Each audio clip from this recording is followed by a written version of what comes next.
Sa 50th edition ng Metro Manila Film Festival, isa sa mga pelikulang kalahok ay ang Topak. Kasama natin ngayon ang cast. Let's start with Sid Lucero. Hello. Oh my gosh. We also have Enchong D. Hi everyone. Julia Montes. Arjo Atayde. And Direk Richard Somers. Kasama rin po natin ang ilan sa mga cast members here sa audience dahil kakatapos lang po nilang mapanood ang pelikula. Alright, let's start. Kwentuhan tayo. Dito seryoso. Relax lang. Gusto ko lang malaman o makuha your thoughts and feelings after watching the film. Please feel free to grab a microphone. Siguro, let's start with that. Ano yung pakiramdam after seeing the full movie? Sid? No, it's one of my, I found out nga recently na kapag nakakapanood ako ng pelikula na matagal ko nang sinunod, tapos first time kong papanoorin after like a few months siguro or years, it's iba. Parang reunion in your brain. It's a real mind roller coaster. It's really nice, dude. I think it's the best way to watch a movie that you made. I felt so privileged to be part of it to begin with. Kasi sabi ko nga kay Direk Richard nung nag-shoot kami, sabi ko, Direk, parang hindi ako na-impress ever sa sarili ko sa mga pelikulang ginawa ko, except this one. Sabi ko, bakit parang alam mo yun, he allowed me to play something that is beyond I thought my range was. So I'm just so grateful. And then when we first saw it was in Cannes last year. So it added to the feeling also. I love it. Ako super proud. Siguro more than na kami yung cast na nakasama na nanonood, ilalaban ko talaga to sa ibang bansa. Yung tipong nakalimutan ko kanina habang nanonood na kami yung nandoon. Yung ganong feeling na parang grabe ang intense. Nakaka-proud sabihin na gawang Pilipino ang pelikulang ito. So yun. Arjo, ikaw naman. Ako, siguro to be different kasi nabigyan din kami ng opportunity to go around with Direk, seeing the movie and seeing it for the 9th, 10th time already. But ganun pa rin yung feeling eh. Same as them, no? The unexpected scenes were very much unexpected.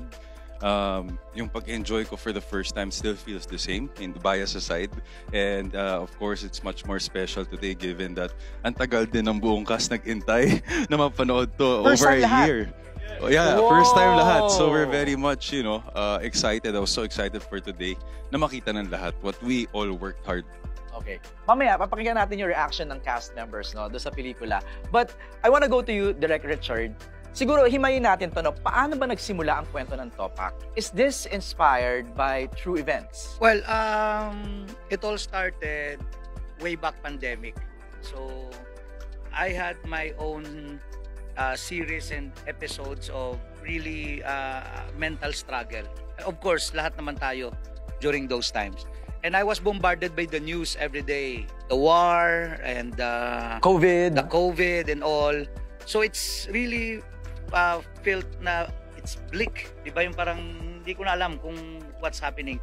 And then, there was this one event that happened in Bulacan. I'm sure everybody, it's an outrage na where's this retired cop just shoot the mother and son. That's right. In front of everyone because of land dispute. And it create a whole lot of outrage talaga sa social media, even sa news. And then, former President Duterte, after that incident, meron lang siyang parang statement na sinabi, siguro tinopak na yung tao. So, yun nag-coin sa utak ko, what push someone na magkaroon ng ganyang level of mentality na. And then when I started to go back sa lahat ng mga news na mga tinitingnan ko, I discover na ang daming mga ganyang mga incident din. And ang daming involved, mga security guard. Biglang ang security guard may nagwala bigla sa isang mall na namaril na lang. The security guard na hinostage niya ang Green Hills. And what made them tick suddenly? And then I found out, and of course I think si Colonel could really attest on that, ang daming mga sundalo pala na naging security guard after. And knowing na hindi naaalagaan naman ang post-traumatic syndrome dito ng isang sundalo as opposed to sa US or sa ibang bansa na there's a program na tinitingnan talaga ang concern na yan. Dito, may narinig pa nga ako, hindi, wala yan, gin lang yan, at saka uwi ka lang sa pamilya mo, okay ka na. So, hindi natin yan tinitingnan. That's where the story na nag-revolve. And sabi ko, okay, I'll be honest to say na I'm an 80s action fan. Yun talaga. So, doon ko dinevelop. Sabi ko, hindi ako gagawa ng isang tungkol sa security guard na socio-political. But gagawa ako ng isang pelikula in the mold of Mel Gibson, in the mold of Sylvester Stallone.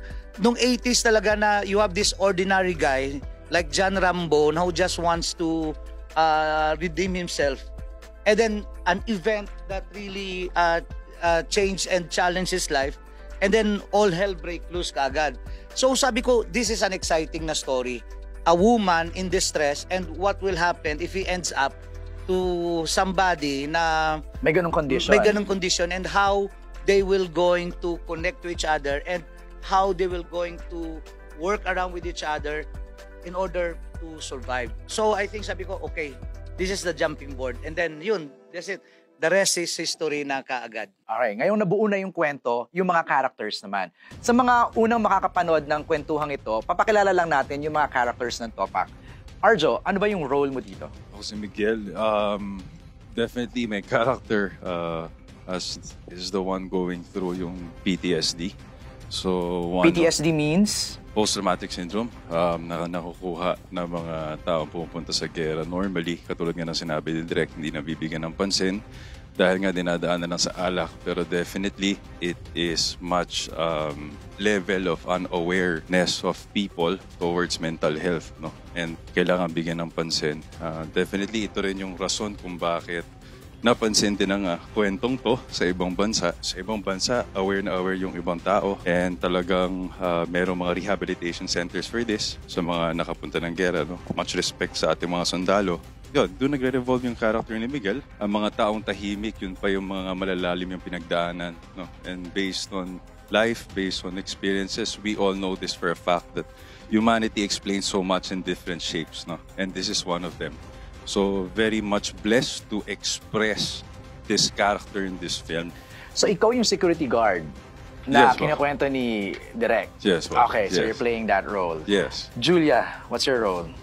Si Weng Diwata. Siguro, I just have a realization habang pinanonood kanina yung film.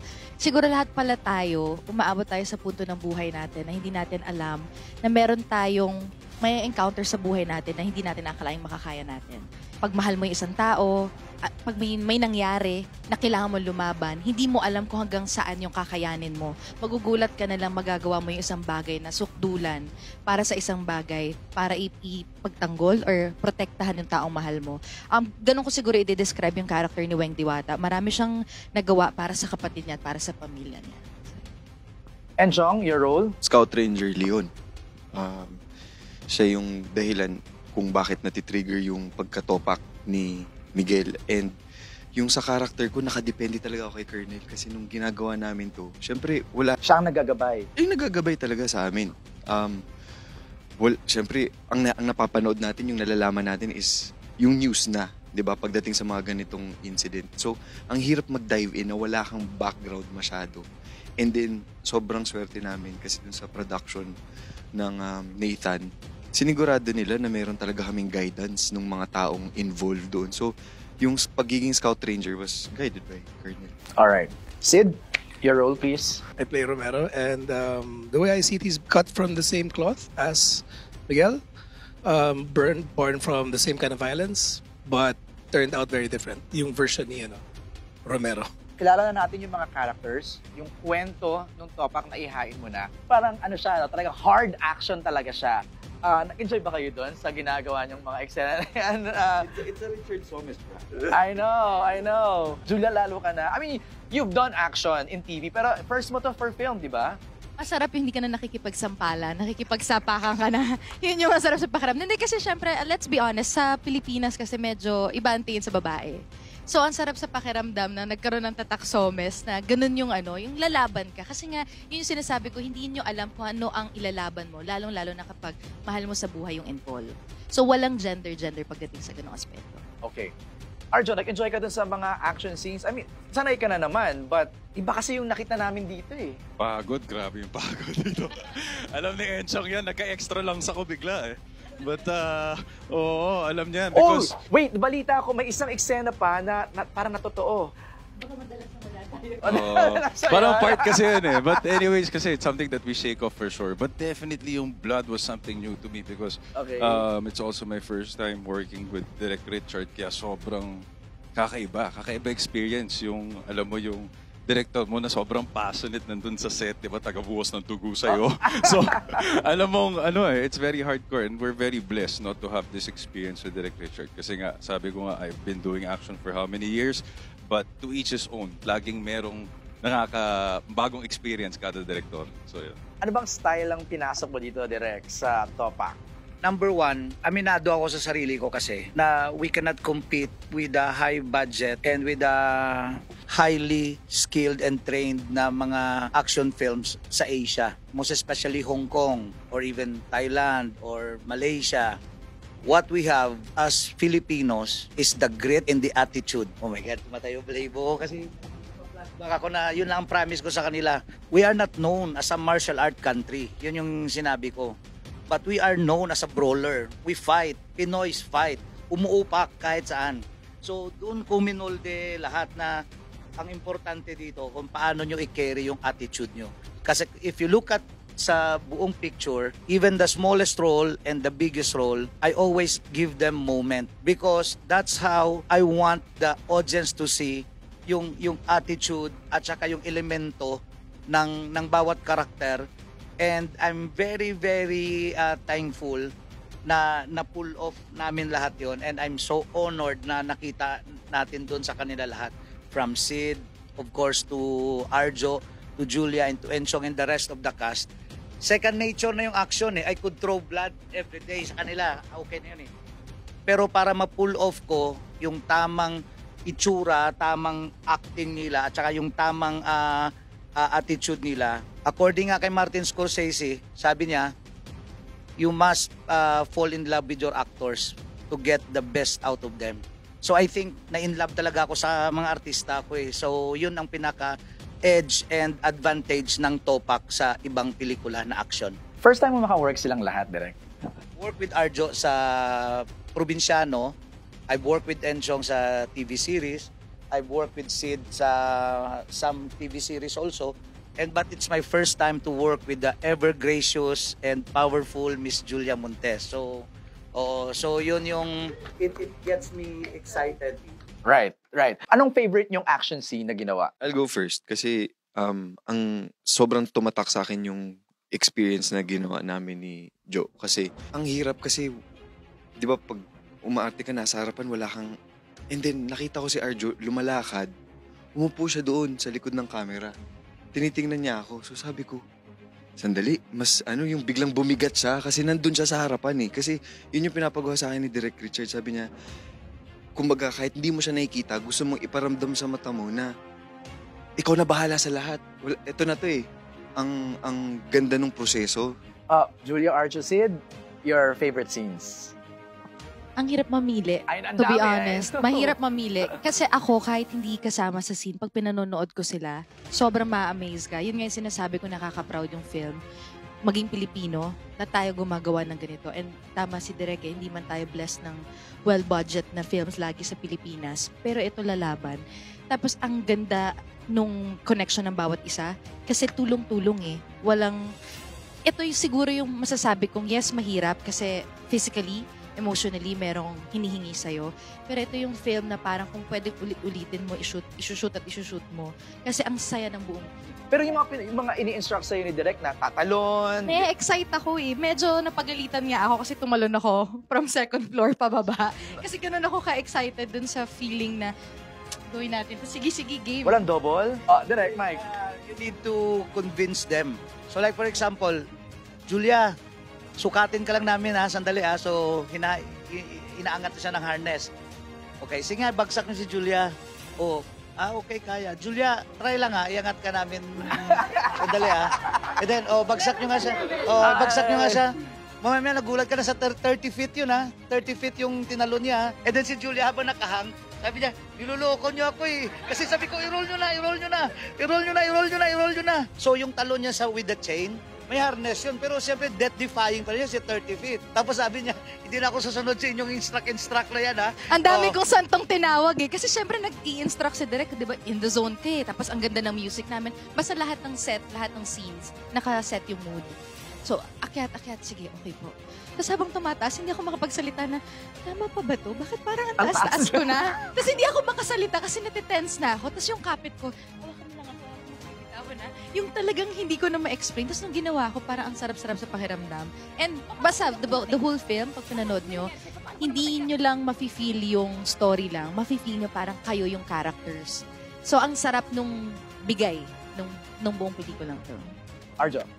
Sabi nga ni Julia, hirap pumili. Hirap because iba-iba yung ibig sabihin ng bawat eksena din. And definitely, characters have different representations. Pero definitely, nakwento nga ni Enchong, parang isang buong pelikula yung pagka-shoot natin ng intro ng pelikula. That itself, how ilang araw namin sinut and roller coaster of emotions. So, Chong was able to explain thoroughly. That's one of my favorites. But one of the scenes no, na sobrang paborito ko was yung ending. Yung sa amin ni Sid, of course, that explains honor naman, no? Word of honor. Na at the end of the day, no matter what, no, a soldier is a soldier. And they deserve the respect. And that itself explains a totally different, it has different explanations to me. That has so much meanings as well. So, I think yun. And the rest, lahat naman is my favorite, definitely. Yung eksena nyo ni Paolo Paraiso yung flashlight. Yeah, yung grabe rin yun. Yeah, so that was also one of the ideas of Direct Richard kasi obviously it was also tricky kasi people might find it, what they call this, unbelievable or too experimental, I should say, as per se. Pero it really does happen kasi the whole setup kasi naman talaga madilim at ang taong paglabas biglang liwanag talaga nakakasilaw naman. So it really does make sense and really is justifiable. So that one I super enjoyed with Paolo kasi yun nga, never been done and definitely it was fun. To get Paolo's reaction, ano bang ano? Masaya talaga yung pag-shoot namin na yun. Kasi we did that when Direk Erwin and Direk Richard sinabi yung idea about the fight. Tingin na kami ni Arjo, barila to, pero parang maganda. So we rehearse namin yung movements. Conceptually, noong una parang, tama ba yun? Pwede ba yun? Pwede ba natin gawin yun? And then of course, yung bilib na lang namin kay Direk Richard, yun na lang yun, I think it will work. Pilood namin yung unang playback, parang, yun pala yun. Okay. So, yun. Pero we seek an advice sa isang self-defense expert talaga. That's why they always urge women to bring flashlights every night. Because that's the first primary weapon. You had the chance for a 5 seconds na blind pag malakas ang flashlight mo. So sabi ko, this will going to work. And lalo pa yung flashlight namin, parang xenon light ang ilaw niya. So it would work. Isa sa mga scenes na pinalakpakan sa Cancel with Arjo. They said, Arjo with the flashlight, it's the one that is something remarkable. It's really different, Direk. Kakaiba talaga siya, yung scene na yon. Sid, favorite scene or that scene na challenge ka? Para sa akin, yung buong pelikula is parang 2-3 eksena lang siya para sa akin. That's my first favorite. And then, yung buong fight scene sa dulo. Because never ako naka-experience ng isang eksena ng 3 araw kinunan. Yung scene na yun, 3 araw yun? 3 araw kami nasa ilalim. Actually, if you look at it, it's not an artificial rain anymore. We shot in the middle of the storm. May artificial pero hindi na nag-work kasi storm na yun. Bagyo na yun ang... Wow! Bagyo na yun. Meron kami dami dito, bonfire. Peter 10. Okay. So nanginginig na kami dito. I can't believe tatlong araw pala yung pinapanood namin na eksena na yun, na closing na yun. Okay, other cast members, meron ba kayong Cholo, ayan, si Cholo, ayan. Favorite scene? Pinaka na-challenge kang eksena? Madami. Pero siguro one of the... Pinagtatawanan ka ng mga tao dito, bakit ba? Hindi ko alam, ngayon na nga lang ako nagsiseryoso, pinagtatawanan pa ako. Siguro yung scene with the flamethrower of Timmy. Kasi kasabay ng eksenang yun, kinunan namin lahat ng blasting. Actually, parang ang dami mong nilabas ito direct, no? sobrang saludo ako with my actors how they commit. Like for example, we have fight scenes na talaga na with Arjo. Nagsasabi na siya na ang legs niya nagsishake na. Oh. Sa pagod. I mean, hindi siya biro eh. Kasi buo siya na fight scene eh. But sabi niya, kaya pa, one more push. So even yung ang talon niya doon sa woods, yung energetic na yun na to the point na sabi niya, pag-pack up nito, bagsak. And he texted me kagad, direct, I slept for 3 days. Sabi niya, kasi nga, ang challenge sa kanila, most especially kay Arjo, okay lang yung karate. May emotion ka pa eh, may galit ka pa, may rage ka pa, tapos nagpe-prepare ka pa na, uy, si Enchong, iiyak pa ako mamaya. And then nakalimutan natin lahat, nasunog ang buhok ni Sid. Nasunog ang buhok ni Sid, di ba? Mukha. Accident? Yung No apoy, way. bumalik sa niya. Sa yun. And then, nakalimutan pa natin na si Julia nag-acting lang, may nakabaon na napako sa tuhod No niya. way! Tapos suddenly, ika-ika na siya. Ano nangyari kay Julia? Ba't na ika-ika siya? May pako. Sigaw na ng lahat. Medics. Sabi niya, hindi ko, tanggalin ko na lang to. Tinanggal niya. Yung gapang niya kay nauntog ang ulo niya doon, tiniis niya na lang. Pagsipa niya, nauntog ang ulo niya doon. Tapos paglingon niya, di ba kasi warehouse yun, so may mga pako na ganito nasa tuhod niya na yun. Itiniis niya, sabi niya, continue natin, mamaya na tayo anti-tetano. So ganun ang mga commitment na nakakalimutan mo na with the adrenaline. Wow. Okay, isa-isahin natin yan, direct. Pa-reactin natin tong mga artista mo. Sid, nasunog ang buhok mo? Mukha, actually. Mukha. Eyebrows, eyelashes. Hindi, sa totoo lang, safe naman talaga eh. In fact, kasalanan ko kung ano nangyari.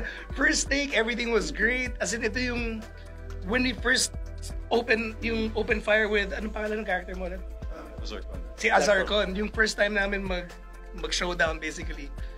Nung nag-second take, inaayos nila yung rigging and dun sa mga effects. Sabi ko, uy, may sparks doon ako dadaan. Completely forgetting that green gas, which is what we use to load our, ang tawag dyan, yung our airsoft, yung mga pang-airsoft, is highly flammable. Which I knew. I knew this. Alam ko naman yun eh. Pero ang angas kung duman ako doon sa fire, di ba? And then duman ako sa fire. Sabi ko talaga, boom, yung glass. Spark. Boom. Na-imagine namin. Kompleto eh. Klaro. Which part? Right, left? The whole thing? Oh my. It's fine. Wala naman Right, problema. right, Kasi wala naman talaga. Tapos, na-shock lang talaga ako kasi akala ko sasabog eh. Oh my goodness. Julia, yung kwento ng pako. Hindi kasi in the zone. So, kung mapapansin nyo, di ba yung part na una nakaluhod, tapos sinasabunutan ako, umabot sa point para na ako nakaupo. Yun na yun, nakatusok na siya. Pero sabi ko kasi, nasa moment lahat eh. Kung mamaya ako na lang iindahin yan. So, ang ginawa ko na lang, ginapang ko na lang. So, after, dun ko lang nakita na talagang may nakatusok. Kasi una lang, na-feel ko lang, may bumaon. Sabi ko lang sa sarili ko, ouch. Pero sige, tuloy. Pagkatapos, syempre, no binunot ko, mas masakit naman yung nangyari kaysa doon sa pagbunot ko. Ang sarap lang kasi sa pakiramdam. Nasa zone ka talaga eh. Tapos makakalimutan mo lahat ng nasa paligid mo, ano yung duminong area. Walang ganun. Talagang mararamdaman mo yung eksena. So yun yung pinaka na-enjoy ko sa film. Playing the role, kasama lahat. Kung kinakailangan pang wag na mapakap dire-diretso, ganun ka pa ka-energetic eh. Right. Ganun yung experience ko sa film. Adrenaline, no? Yes, sobra. Gano'ng kalaki yung pako? Hindi ko na maano. Basta malalim-lalim naman ang slide. Yung mga maliliit na pako. Anybody else from the cast na gusto mag-share? Favorite scene? Bernard? Unahin ko muna yung favorite ko talaga was yung opening. Hindi ko I will never forget lahat ng ginawa ko sa movie na to. Nung tumawag sa si Pao, sinabi niya sa akin, busy ka ba? Tinatanong ni Somes kung pwede ka instant nag-yes na ako. Hindi ko pa sinasabi sa manager ko, nag-yes na ako. No, kasi kilala ko si Direk. I worked with him matagal na, years ago. Pero hindi ganito. Hindi yung level of action na ganito. And dream ko talaga gumawa ng action on this level, if not more. Kasama ko pa yan, sila Sid. First time ko makasama si Arjo, which hindi alam ng marami rito. He's one of my favorite actors sa Philippines. Wow. I think he's really good. But yeah, the whole movie is unforgettable for me. So, parang yung sabi ni Encho nga, same feeling. Dati, I will never tell people to watch anything I do. Kasi, wala, cringy for me. I don't watch myself. Pero, this is one movie na sinabi ko na sa lahat, di pa nga showing, sabi ko, uy, abangan nyo ah. So, a lot of people are, inaabangan nila talaga yung Topak. Thanks, Bernard. Bernard mentioned a few of very interesting words, no? Isa is yung cringe. When I first saw it, parang usually may mga action movies ako nakikita na parang medyo cringy yung moment, yung the way it was choreographed. But this one, it's different. Iba talaga, direct. I think kasama na yung taste. Okay. Wag mong gawing katawa-tawa yung action na minamahal mo sa Pinoy. So, hindi ayaw ko siyang gawing parody kasi na parang sabi ko, ito yung action, ito yung gusto kong gawin, Pinoy action. Pero seryoso ako and nandun ang puso ko. Yun ang dahilan bakit ganun ang kinalabasan. Dahil seryoso ka eh. Kumbaga, in love ka dun eh.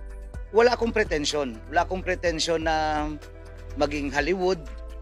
Wala akong pretensyon na maging super slick or John Wick to. Hindi to John Wick. Pinoy ito na pelikula. Barako, lahat. But if you look at the whole film, ang kaibahan ng Topak, on the surface action lang siya. Pero, metaphor ito ng lahat ng mga takot, pangangamba, at mismo sa takot at pagwalang tiwala sa sarili. And ang magandang statement na I think na nabuo ko sa pelikula, dahil ba masamang tao yan, he deserves to die? Yun lang yung question ko. Deserving ba ang tao na tirisin mo na lang na parang ipis? Yun yung mga dilema na gusto kong i-cross. And ang lahat na nandoon ng mga karakter, nabuo lang dahil sa circumstansya. Hindi nila ginusto ang sitwasyon na yan eh. Kaya, pasalamat ako with Miss Sylvia Sanchez na siya talaga ang nagtutok na direct, let's put a heart. Kasi sabi ko, and sabi niya, okay, kaya nating magpasabog-sabog. Pero ang difference ng pelikula na to na any common tao, lalo na ang Pinoy, makarelate na ay ganyan ako. 'Di ba napaka-powerful na scene sa akin, may papatayin sila, nag-pray pa sila. Totoo 'yun. Wala kayong may nakitang mga death squad ko na tayo na mga bata. Wala tayong ganoon, 'di ba? Wala tayo na mga bata. May pinaparinggan ka ba, Direk? Hindi, 'di ba? Di ba? Oh. Abangan yung next movie. 'Di ba? Pero I really take it seriously. Kasi nga, yun nga, ang tingin ng tao, lalo pa pang ng Pinoy audience, pag Pinoy action, bano, lagay na natin yun. Yun ang tingin nila eh. Yan, parang, hindi naman ganun yan, di ba? Now, it's our time to change that mindset, to elevate that mindset na matibay tayo. We have certain kind of signature. And I think na pull off ng lahat. At saka, pasalamat nga ako ulit na talagang tinutukan ni Miss Sylvia Sanchez na mag-work to kung may nanay to, mag-work to kung may kapatid to.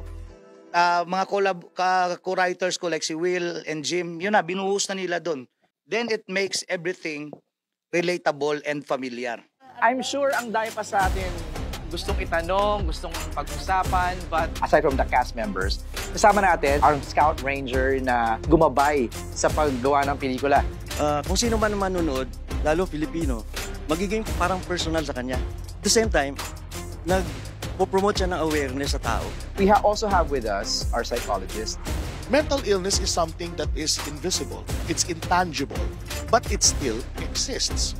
In terms of mental health, how aware are we as a people in this country? I don't know if na-share ko na nag-counseling din ako before, pero yun yung nagiging struggle na parang secretly mo pa siya gagawin just to process something. May kanya-kanyang tayong kwento. And one thing that people don't understand really is humanity and how we're just really all so different.